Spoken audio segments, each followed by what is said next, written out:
Grabe, pawis na pawis pa ako kakatapos ko lang maglinis. So mga mi, andito nga tayo sa Maynila ngayon at katatapos ko lang maglinis tonight. Sa mga nagtatanong, wala akong post yesterday, ngayon lang ako magpo-post. Update ko kayo. So pagkarating ko nga kahapon, disaster, super disaster. Ang dumi ng bahay. Since ako nga lang mag-isa, lalaban tayo. Yan, pawis na pawis pa ako kakalinis. Kakatapos ko lang konti na lang, tapos na talaga. This is the second day of the cleaning at pakita ko yung update sa inyo. So welcome sa muntikong bahay. So yan, tapos na ako maglinis sa mga cabinet na yon. Yan, lahat. Diyos ko, puro ipis. Doon, okay na rin yan. Dining ko, inusog ko na para maging maluwag.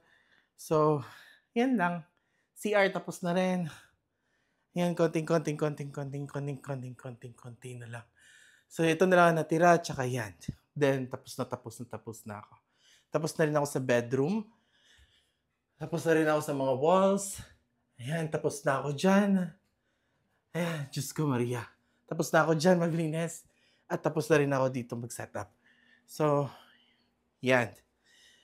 Dyan ako matutulog. OMG.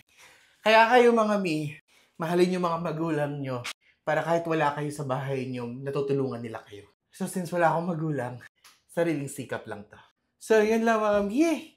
Good night. Ciao!